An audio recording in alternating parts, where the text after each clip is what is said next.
Philadelphia, get ready to be inspired. If you need help finding the light in the darkness, don't touch that dial. Let's navigate life through the lens of hope with Scotty P. Inspirational speaker Scotty P speaks the importance of mental health in society and encourages techniques to overcome the everyday mental health obstacles that hold us back in life. It's not just inspiration, it's Scotty P Inspiration.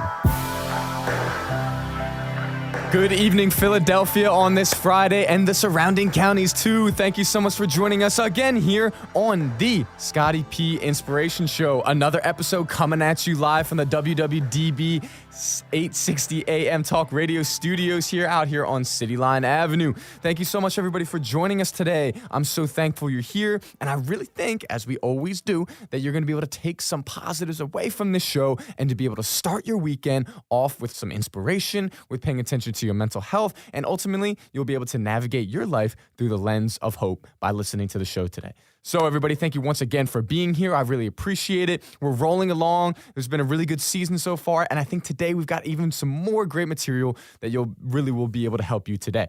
Now, before we get started, if you want to watch past episodes like we always talk about, you can search the Scotty P Inspiration Show on Apple Podcasts. You can do it on Spotify. You can go on www.dbam.com and search the show. And my personal favorite, you could go on YouTube, search Scotty P Inspiration, and you can watch the show with video that way as well. All right, everybody, so we got the administrative stuff out of the way. We're done with that. We're going to dive into it like we always do. Here we go. As you know, I always like to start with a quote. I think it's a very good way to start the conversation and for the topic that we're going to be discussing today. Now, the quote today, I actually kind of quoted myself with something I said when I was appearing on a TV show once. So the quote is this: after you've stared at the wreckage of what was long enough, turn your gaze to what is. Make room for something new. It's been waiting for you. Now it's time to step into that something new. And again, this was quoted by myself when I said this when I was on a TV show. So I really like this quote for a lot of reasons, because I think that for so many of us, we have our gaze on what was for far too long. What was our situation? What was our downfall? What was something that hurt us? What was something that didn't feel good? And we stay locked in on that gaze of what was for years at a time sometimes. And I think what I was saying in this quote, actually what I know that I was saying in this quote, is sometimes we got to break away from that gaze. And instead of looking at what was, we got to turn to what is right now. Because what is not the same as what was. Okay, we're talking about past tense and present tense. But a lot of times we have a tendency to take what was and morph it into what currently is now. And I think that's a dangerous thing. And I think a lot of times that produces a lot of anxious thinking and a lot of what ifs and what was, and all that stuff gets jumbled up in our head. And it really makes us pretty miserable. It really does. So that's what that quote is about today. And I think it's a great way to start this episode, because today I really want to talk about that anxious thinking and really how to overcome it and sort of work through it.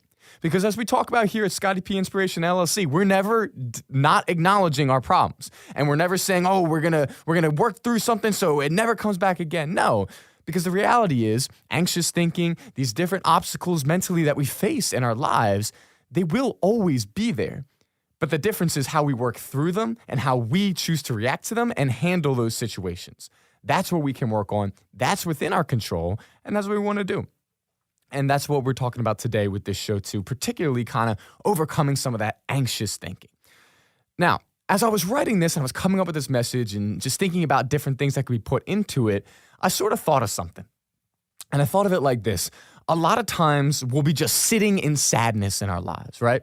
Or walking in worry. Sitting in sadness, walking in worry, going throughout our lives, just staying in those two cycles, and that's pretty much it. I know that I found myself doing this for years sometimes, and I found myself really just sitting in sadness all throughout the day because of what my thoughts were and because of how I was acting on those thoughts and how those thoughts made me feel. Now, for anybody who's listened to my show or has had me speak or done coaching with me, you'll understand that I'm a big proponent of something called CBT, which stands for Cognitive Behavioral Therapy. And it's very simple. It sounds super advanced, like you need a University of Pennsylvania degree to understand it, but you don't. It's super simple. CBT is the idea that our thoughts, our feelings, and our actions are all connected. And I've talked about this on the show before, but I want to dive into it a little bit here.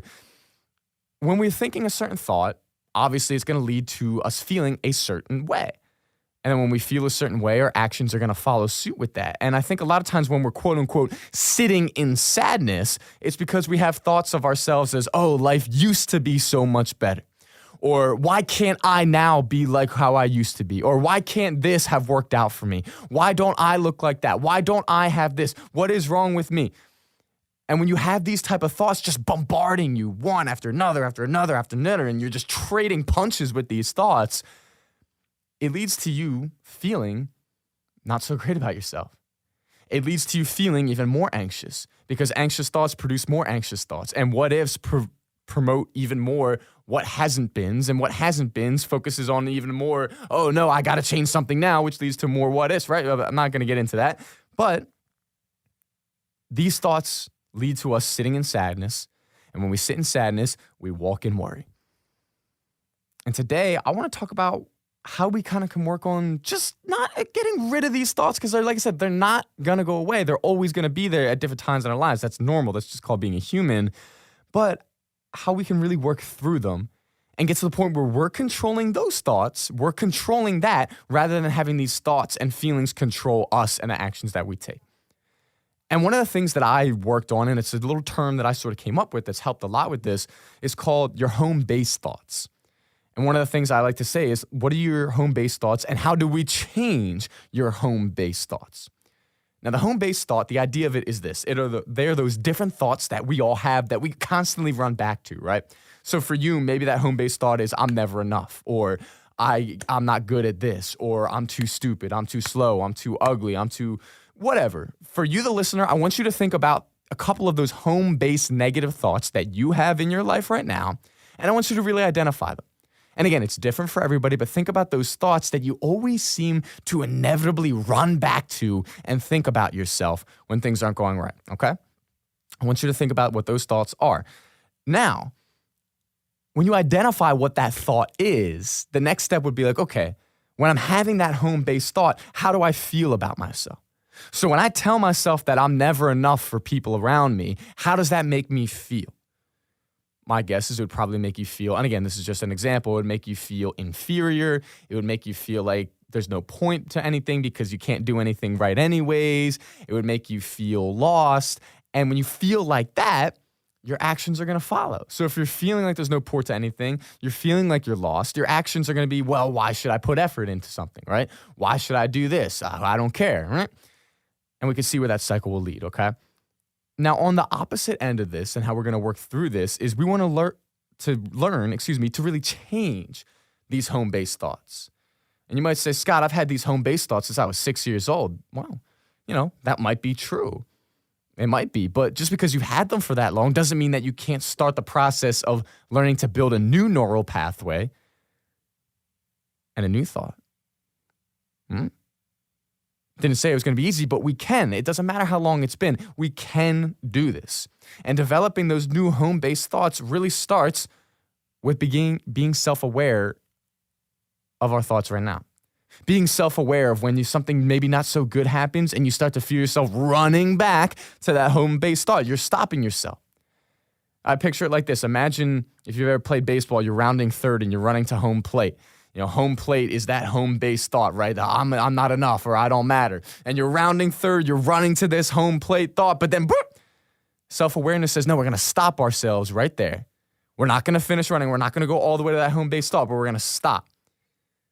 And we're going to see what's going on, and we're going to make an adjustment. All right, now, obviously, in baseball, you wouldn't run backwards and start going around the bases the other way. That's not how it works, but the analogy remains. It gives you a picture of stopping yourself. Okay, instead of going home, maybe you're stopping there at that base to say, no, I will not do this. Now, the part that is interesting with this is self-awareness is just the first step. That is just the first step to being able to work through it. But it is so vital. Because, my friends, if we're not self-aware of when we start to run back to these home-based thoughts, we're just going to keep doing it over and over and over and over and over again. And obviously, that's a vicious cycle, and we don't want to stay there. So self-awareness is the first step. But the next step after that is it's going to be, okay, what can I do here? What can I do to start to change this type of thinking? And with that note, I would like to say this. I'm a big believer in asking yourself the proper questions. Now, for anyone who's ever gone to a therapist or engaged in any type of therapy, essentially what a therapist does, particularly in CBT, not in all types, but in CBT, a CBT therapist essentially would just learn to ask you certain questions for you to ask yourself. So we're kind of taking out the middleman here of having the therapist do it, and instead, you can do it. So one of the things that I think is important that you can ask yourself is as follows. These 3 questions. Is what I'm thinking right now productive, number 1? Is what I'm thinking right now practical, number 2? And number 3, is what I'm thinking right now positive? Those 3 questions. Is it productive? Is it practical? Is it positive? Now, if you stop yourself and you ask yourself these 3 questions, it'll take you a few seconds to answer each one. Is it productive? No. Is it practical? Probably not. Is it positive? Definitely not. And you know what you just did there? You paused yourself. You stopped running around third base. You stopped before you ran back to that home base thought, and you were able to pull yourself out of that anxious loop to realize what is actually going on here, and therefore to make the adjustment. So I want you, the listener, to try that sometime. You don't have to do it right now because you might not be dealing with those home-based thoughts, but the next time you are, keep that in your back pocket, so to speak, to say, okay, is this thought that I'm thinking right now, is this productive in any way? Is this practical in any way? Is this positive and going to help me in any way? And more times than not, the answer is going to be no to all 3 of those questions. And if it's no to all 3 of those questions, what does that tell us? It tells us, okay, I need to make a change. I need to adjust this thought. I need to get out of this loop. And that'll take us to the next part. So we become self-aware. We got it. Woo! Yee. We've asked ourselves these proper questions in this moment. We've got the answers that no, this isn't productive. No, this isn't helpful. What do we do now? Well, that's where some of the deeper work starts to really come in. Because now it's at this point that we have to be able to replace those thoughts with these reaffirming thoughts, these positive thoughts about ourselves. And a lot of times for somebody who's been stuck in that vicious negative cycle of running back to these home-based thoughts all the time, that can be really difficult because you're so used to running back to something, right? Well, fear not. We're going to play right into your hand because here's what we're going to do. We are still going to go through the process of running back to a home-based thought, but we're now going to change the home-based thought. And instead of that home-based thought being, I'm inferior, I'm not good enough for people, we're changing that home-based thought to, I'm worthy, I do matter, I'm enough exactly the way that I am. Again, whatever it is for you, everybody's are going to be different. But I want you, the listener, to think about that right now. I want you to think about something that you can really hold on to, that you know about yourself, and that you are confident that you will be able to have that thought and say, yes, this is true. I want you to think about what some of those thoughts might be. Maybe make a list of 5 or 10, maybe 3, maybe 2, but find some. And then really develop that so that you can learn to change that negative home-based thought to a positive one so that your mind is still conditioned to run back to those thoughts, but we're changing it from that negative to that positive. And that way, it's a little bit of a it's a less cold turkey process, and it's a more slow immersion into positive thinking. Okay, and then as you go through that, you might later on say, okay, I don't need home-based thoughts anymore. I've got different coping skills, different strategies, different things to turn to help me. That's great. But for a lot of people, this is a great first step because it's still familiar, running back to a thought, and it's easier than quitting that whole process cold turkey. And instead, we're still doing that thought, but now it's going back to a positive one. So for you, the listener, think of that today. See if that's something that'll work for you, okay? That is something that I've done a lot of work in my life and helped a lot of people with, and it really, really does make a difference. So everybody, this has been a great beginning part to our show. I'm really excited about it. We got a lot more to talk about here, a lot more inspiration for you to take from this. Stay right here with us. Do not go anywhere because we are going to be right back for the second part of the show after these quick commercial breaks. Hey everyone, Eric Katz here, the owner of Katz Dogs Canine. Are you working from home and need to get your dog out running around for the day?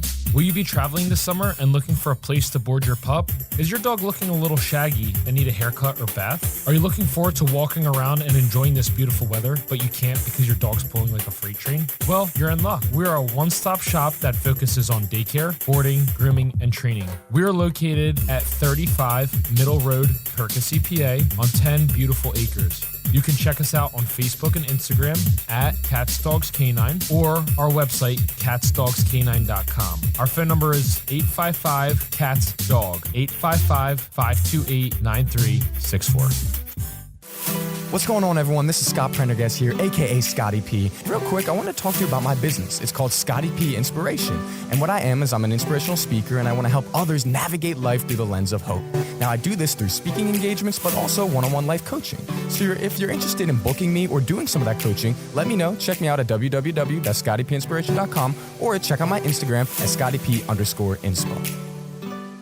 Find Yourself Boxes was created to foster the connection between a person and those in life who may be working through mental health challenges by providing curated and customizable boxes filled with research-backed wellness products that promote healing. Coupling personal experience with professional mental health guidance, Find Yourself Boxes meets people where they are on their journey. Wellness doesn't look the same for every person, and these products are packaged together to touch various aspects of our wellness spectrum. Find your healing with Find Yourself Boxes at findyourselfboxes.com, and you can get 20% off your first purchase.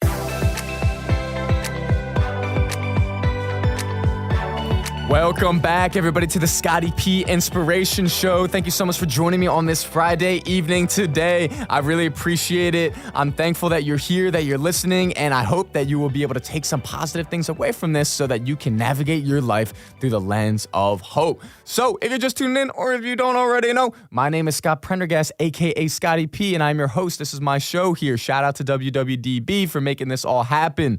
And if you're just listening, today we're talking about how to really overcome some of those anxious thoughts and that anxious thinking by acknowledging it and using strategies to work through it.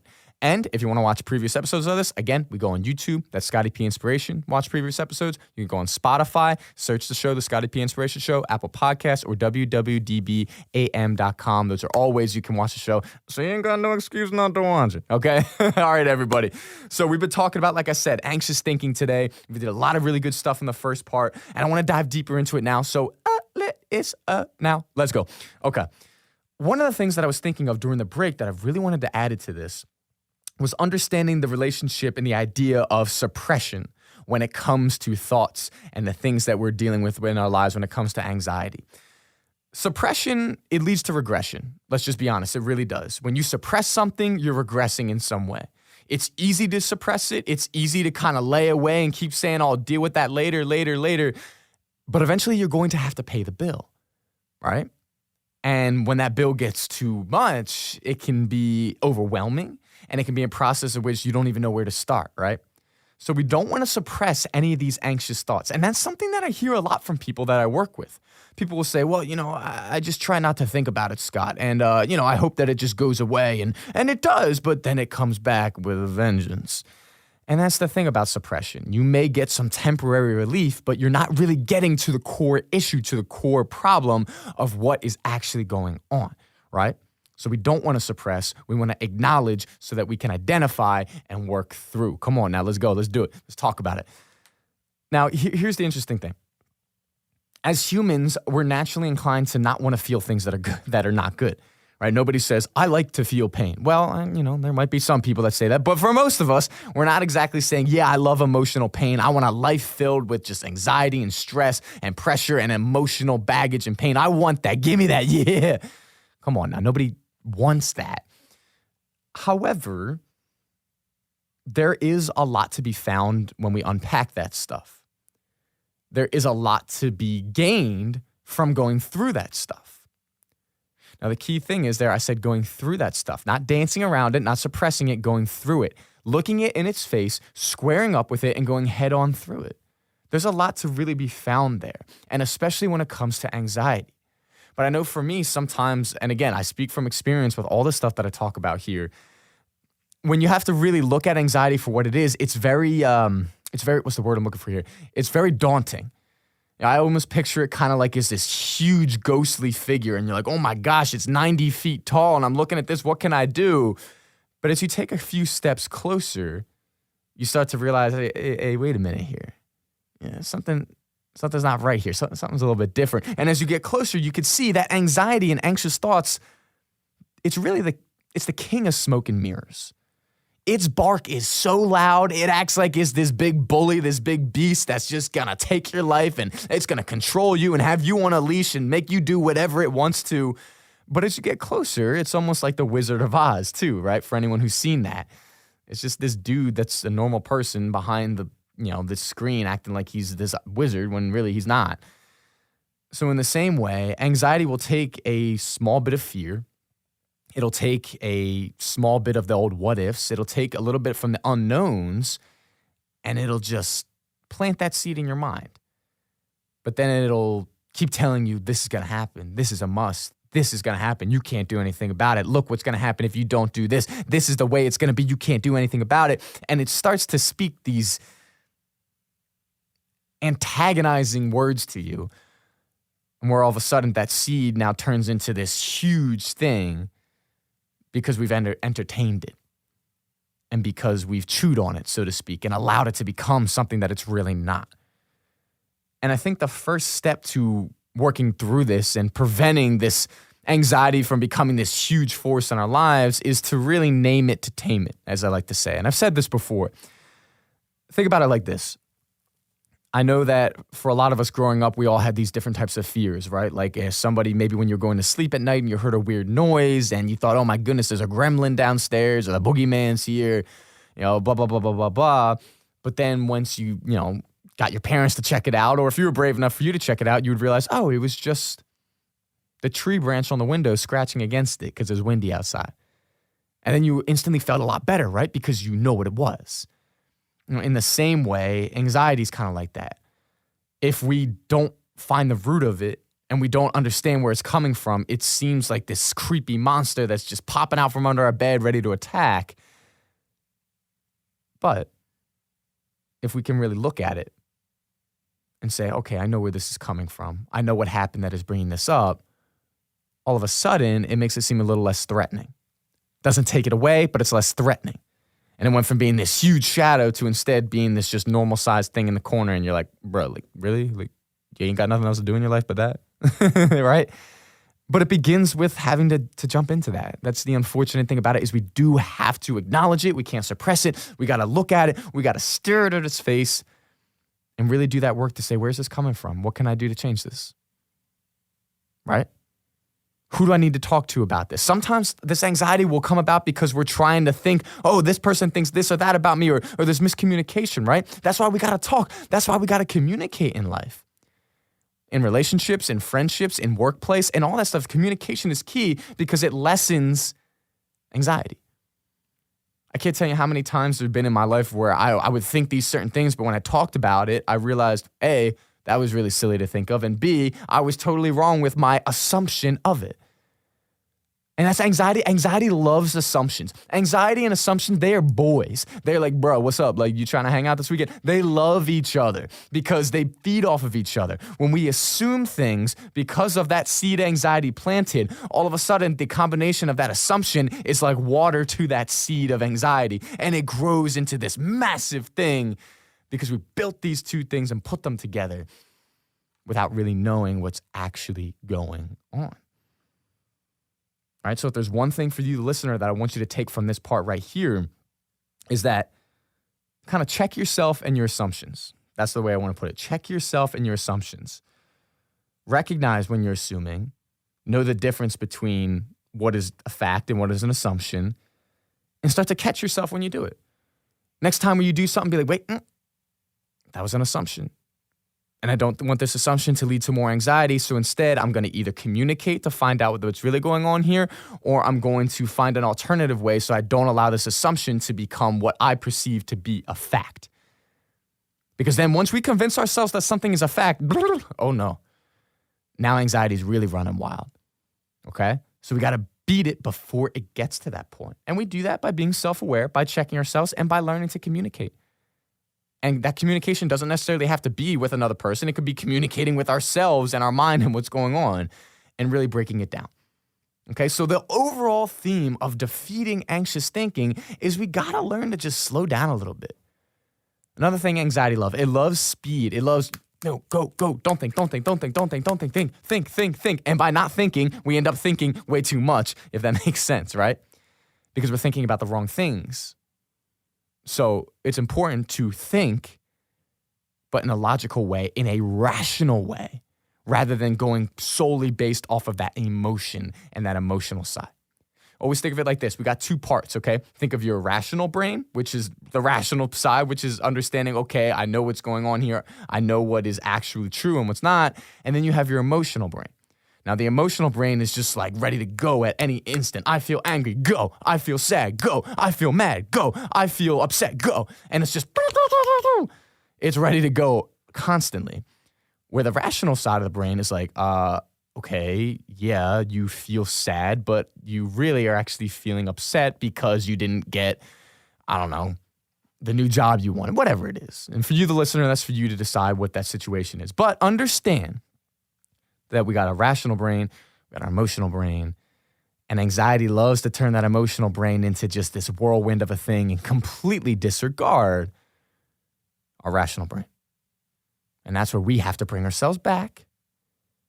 Using some of the strategies that I talk about, we got to see what is going on here. We got to be self-aware. We got to use our home-based thoughts. We got to recognize the negative home-based thoughts, start to learn to turn them to positive home-based thoughts. We got to ask ourselves present moment self-questioning. Is this productive? Is it practical? Is it positive? All these different things are going to help us to stay using the rational side of our brain instead of getting caught up in the mix of the emotional side just taking over, all right? And for you, the listener, that process might look a little bit different. I hope the things I talked about can spark something in you, but maybe it's something else that works for you. But I hope that this will give you an idea to say, hey, you know what? There is something I can do about this. I don't have to take this, and I can do something to fight back against it. And I'm very intentional when I say fight back against anxiety because I feel like that's what we have to do sometimes. We can't let it have its way all the time. We got to say no. We got to put our foot down. We got to fight back. And that is super, super, super important. Now, we've got a little bit of time here before the show ends. We've got about 1 minute and 15 seconds. So for the last minute, I always like to kind of end with one final thought for you to really take away. So I want to end with this today. Kind of a quote, something that I came up with, sort of a phrase. But it goes like this. There is no pot of gold at the end of the rainbow without the rainbow. And there is no rainbow without the rain, and there is no rain without some clouds. So, in the same way, we cannot expect anxious thoughts to just disappear all the time. But what we can do is we can use those anxious thoughts to bring forth self-awareness. Every anxious thought that you have is an opportunity for you to become self-aware, to be able to address what's going on, make a change and adjust and become better. And you can do that. You can take back control of your mind. You can defeat this anxiety, and you need to know that. And I'm here to tell you that you can do that because I'm somebody who has as well and is still working on it. But you, the listener, need to know that you can. So when those anxious thoughts come, don't get upset. Don't say, I can't do this. Say, no, this is an opportunity for me to practice my self-awareness. And the more I practice my self-awareness, the better I will become at it so I can control my anxiety rather than these anxious thoughts controlling me. Thank you so much again, everybody. I appreciate it. Thanks for being a great audience. Stay tuned for next week. Have a great weekend. This is Scotty P signing out.